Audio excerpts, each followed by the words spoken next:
Hey friends, this is Mike with another MedRep tip for you. In this particular video, we're going to talk about creating win-win-win partnerships with medical directors. Now this particular video is part of a larger video in our MedReps tips series, but this one focuses just on the medical directors. Let's go.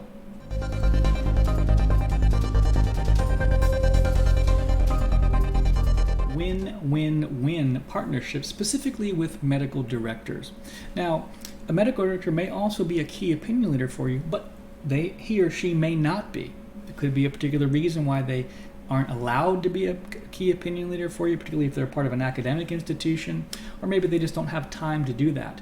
But even still, if your product is going to be used within their unit, you need to make sure that you're developing a partnership with them. So what is a win-win-win partnership? Well, again, it's not rocket science. I didn't make this up, but I just love the way it works. So a win-win is where you understand what the medical director's goals are, and they understand what your goals are, and you work together so that you have a win-win outcome.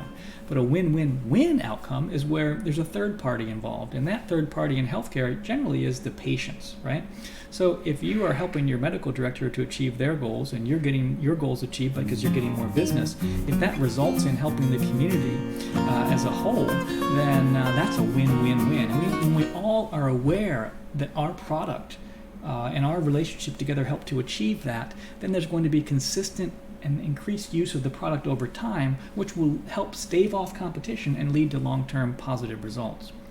So medical directors, I call them part of the D-suite. Now, not everybody agrees with this. Some people say that executive level sales within hospitals involves the C-suite, which it certainly does, right? I mean, obviously from a contracting standpoint, the C-suite is certainly involved, and we have other discussions about that. I've got a whole other video about contracting success, and some people say that the D-suite is the dominant personalities that are within the C-suite. Okay, that's fine. I like to think of the D-suite as the department heads, the medical director heads. They are kind of a suite that you need to sell with and sell through on their own, beyond just the C-suite. So for me, the D-suite is the medical director heads, right? Yeah, but that's just me. Okay, so we have to understand when we're selling to medical directors, what are the many hats that they're wearing, right? So a medical director may be involved in actual clinical practice still within the units, or they may, they probably have some relationship to clinical practice, but they definitely have administrative duties, staffing duties, various committees that they're a part of, research projects potentially. I mean, they've got a lot of things going on, right? Both internally and externally. They're under a lot of pressure. They've got budgetary pressure. They've got staffing pressure. They've got personnel issues. If you can alleviate that pressure in some way, then you need to make sure that you try to do that, right? So what are the opportunities for you to be able to help them, right?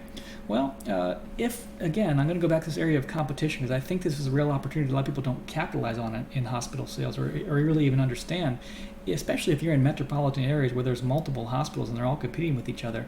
If you've got a unit, a medical director, maybe of the pediatrics unit or the cardiovascular unit or the women's center, one of these high-profile, high-dollar oncology units, right?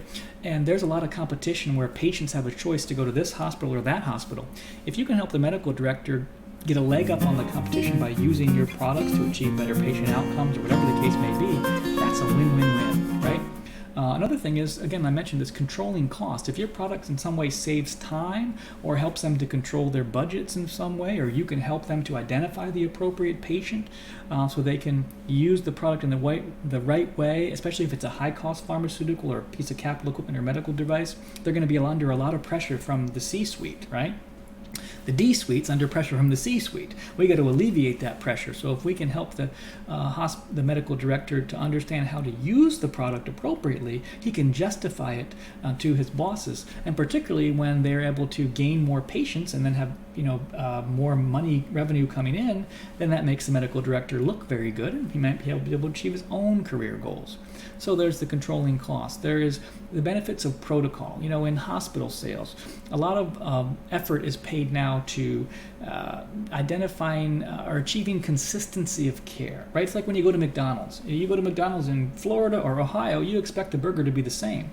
If you go to a hospital, you want to get good quality care. Medical director wants all of his doctors to be able to deliver good quality care. So if you can help the medical director to develop protocols that are appropriate for the use of their product, and that's going to involve in more consistent care, there's a real value to that. And you are providing value beyond just the product itself, right? So, and then of course the protocol, if your product is a part of that protocol, it leads to more consistent usage for you, right? I already mentioned this, but identifying the appropriate patients, I feel that if you want long-term success, you have to have credibility, that you've earned the right to ask for the business for your product.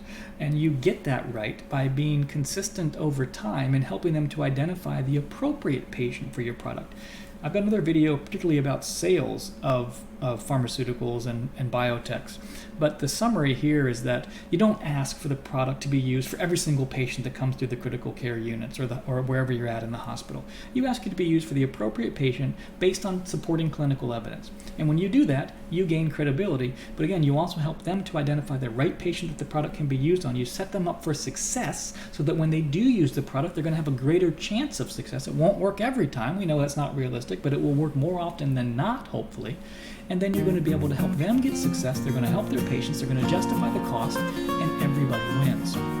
Also, these medical directors have educational goals. They need to continue to develop, especially in the age of competition where there's a lot of staff turnover.